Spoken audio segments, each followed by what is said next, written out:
माया माया तुझी बहीण नाही, माया माझी बहीण नसणार. माया माझी बहीण असूच शकत नाही, कारण तिने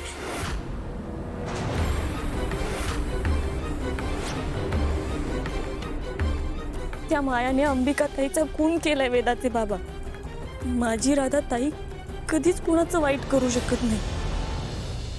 काय झालं मीरा? नाही, माया माझी बहीण कशी असू शकते?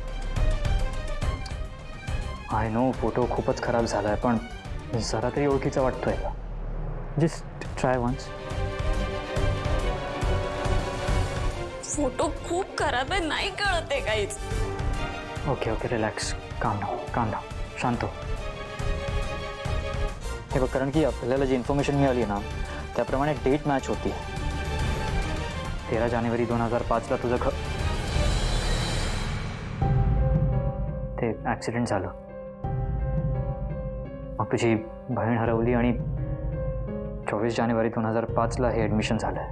अहो, पण माझी राधा ताई एवढ्या लांब या आश्रमात कशी काय आली?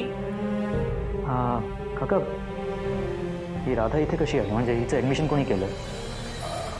हां, जावळेबाई. त्या जावळेबाई घेऊन आल्या होत्या तिला.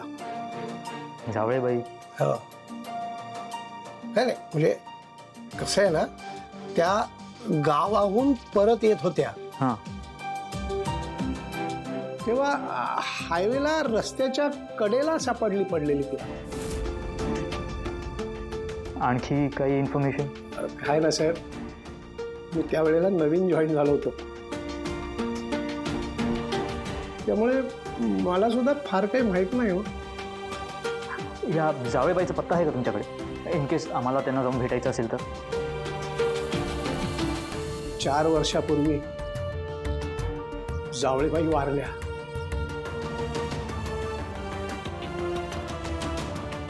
सगळीकडून अडकलोय आपण. नावाचं काय?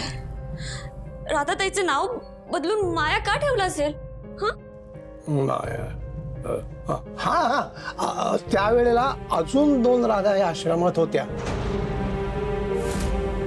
म्हणून कदाचित नाव बदललं असेल. काय म्हणाला तुम्ही? राधा नावाच्या 2 अजून मुली होत्या. आम्हाला त्यांच्या फाईल दाखवा ना तुम्ही. त्यांची ऍडमिशन 2001ची आहे. तारखा मॅच होत नाहीत ना.